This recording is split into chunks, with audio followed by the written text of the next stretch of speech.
L'éternité est jalonnée de repères qui ne sont pas des repères temporels au sens où nous l'entendons, mais des points d'émergence et de développement, de progrès, d'accroissement et d'élargissement. Si vous et moi étions nés le jour de la Pentecôte et si nous avions survécu jusqu'au retour du Seigneur, nous n'aurions jamais épuisé tout ce qui est en Christ.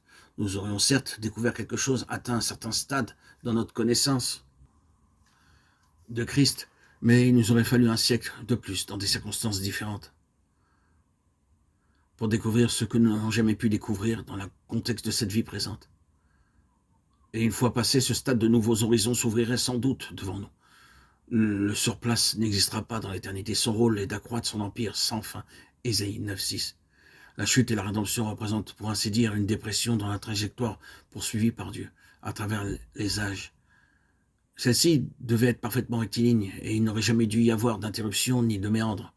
Mais à un moment donné, compte tenu de certaines contingences complètement étrangères au dessein de Dieu, cette trajectoire a chuté pour remonter ensuite et reprendre son cours normal. Les deux extrémités de ce parcours se situent spirituellement parlant sur un même plan. Si le cœur vous en dit, vous pouvez imaginer un pont qui enjambe cette dépression et le Christ en train de la combler, si bien qu'en lui la jonction est rétablie. Ce qui était prévu de toute éternité ne connaît donc aucune interruption. La venue de Christ ici-bas, ainsi que l'œuvre de la croix dans son intégralité appartiennent à un autre registre. Elles ne se sont imposées qu'en raison de ces contingences, quoiqu'en Christ, le dessein de Dieu subsiste d'éternité en éternité et ne connaît ni interruption, ni cassure, ni dépression. Maintenant, laissons de côté ce triste tableau de l'histoire du monde qui s'étend depuis la chute jusqu'à la restauration de toutes choses pour nous pencher sur cette mise en orbite des siècles à venir, où toute la plénitude de Dieu contenue en Christ pourra alors se manifester et se découvrir enfin progressivement. Tout au long de ces ères interminables où nos capacités, nos facultés évolueront et s'accroîtront, tout comme le cadre où nous serons placés. Voilà la véritable signification de la croissance spirituelle. En faisant donc abstraction de cette création en ruine, nous verrons alors que les âges ont été créés en Christ par Christ et à travers Christ, d'après le dessein éternel que Dieu s'était proposé de réunir toutes choses en lui. Ce plan ne se limite pas seulement au niveau de notre petite vie, de notre train-train quotidien, encore de notre salut personnel, mais s'étend à ce vaste univers considéré à la lumière de la révélation, où tout est présenté à l'entendement spirituel de l'homme par révélation, et où l'on invite celui-ci à s'emparer des choses révélées. Oh, quel Christ extraordinaire! Voilà ce que Paul avait sous les yeux, et qui pourrait très bien se résumer dans cette phrase. À cause de l'excellence, cette connaissance qui excelle, de la connaissance du Christ Jésus, mon Seigneur. Paul est déjà un vieillard, comme il est écrit, que je le connaisse lui. Christ n'est plus prisonnier du temps, et du point de vue de Christ, le temps ne s'insère dans l'éternité que par la nécessité de la rédemption, en vue de rétablir le dessein éternel de Dieu. Christ dépasse infiniment ce que vous et moi pouvons imaginer, frères et sœurs en Christ, chers amis. Voilà, ici, le message percutant que Paul nous adresse.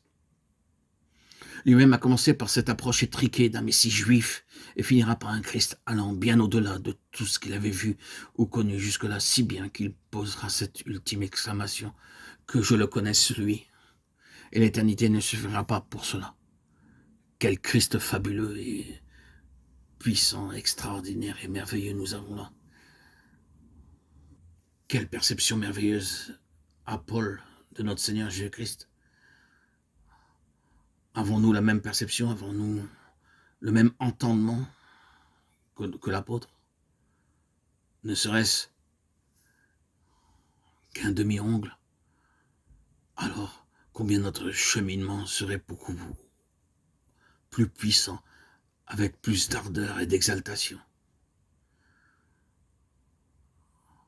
Pour ma part, Christ s'est tant mis de façon incroyable, établi en moi, que tous ces audios, ces vidéos qui ne sont qu'un témoignage, une virgule dans ma vie et sur les futurs horizons laquelle Dieu va m'ouvrir et me proposer,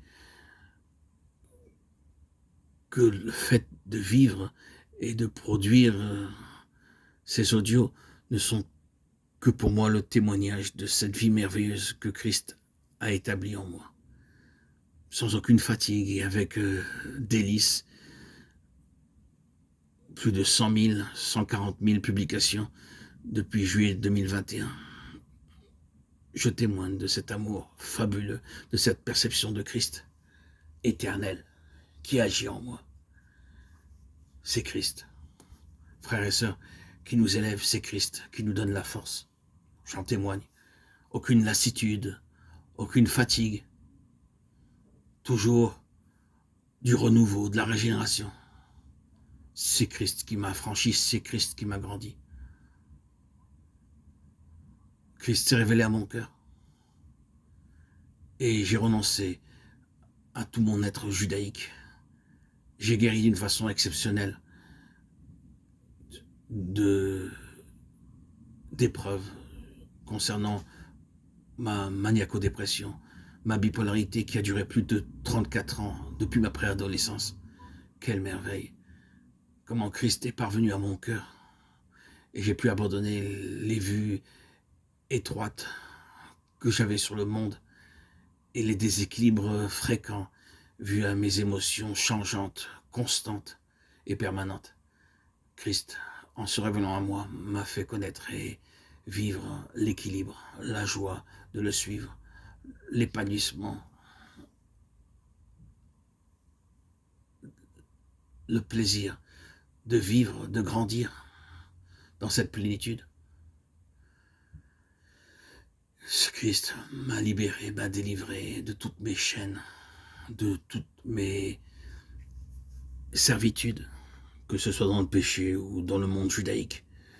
Je lisais pendant de très nombreuses années. Chaque année, je finissais un livre de plus de 400 pages sur le code judaïque que je connaissais pratiquement par cœur. J'y étais asservi et j'y prenais du plaisir, mais je ne savais pas qu'était le véritable plaisir. Le plaisir que de connaître la grandeur de Christ, la délivrance que Christ nous offre, qui nous fait dépasser cette servitude, cette joie de connaître Jésus-Christ, nous font découvrir toutes les futilités de ce monde, nous donne le discernement de comprendre qu'elles n'ont aucune raison d'être. Toutes ces distractions disparaîtront pour tous ceux qui mettront leur cœur, leur vie, leur regard, leur esprit en direction de Christ. Ils s'apercevront et se rendront compte, comme je l'ai vécu, que tout ce qui était resté passager est réellement passager, pas une simple pensée, mais une réalité établie en eux. Et sur la toile de fond de nos vies se dessinera alors quelque chose de substantiel capable de nous garder intacts dans les temps mauvais. Ainsi, frères et sœurs en Christ, nous pourrons voir la grandeur de Christ et la grandeur du salut qui s'y rattache. Car tout ce que nous vivons, c'est selon son dessein éternel. Il nous suffit, chers amis, de suivre cette voie royale, de répondre à l'appel. Dès l'instant où je vous parle, à ce moment précis, d'accueillir Christ, Jésus dans votre cœur, de faire abstraction de tout ce qui n'est pas de lui, de désirer fortement faire sa volonté. Seigneur Jésus, je veux en ce moment précis m'abandonner à toi, renoncer à mes péchés, à ne pas faire ta volonté. Que ta volonté soit mienne, Seigneur Jésus, tu es mon sauveur. Et je prends les dispositions dès l'instant présent d'avoir bonne conscience et de poursuivre mon chemin pour ne faire que ta sainte volonté selon l'écriture que tu m'as enseignée. Amen. Telle doit être, frères et sœurs, votre démarche vis-à-vis de Christ. Confessez vos péchés au Seigneur. Agenouillez-vous. Soyez dans un état d'esprit d'obéissance et de soumission. Ainsi, vous pourrez connaître cette joie merveilleuse, cette plénitude merveilleuse que je connais, moi, depuis de nombreuses années maintenant. Cela fait 6 ans, le 26 septembre 2019, où j'ai été baptisé, où j'ai reçu le Christ, l'Esprit Saint. À vous, frères et sœurs, d'en faire de même. Demandez à Dieu de venir dans vos cœurs.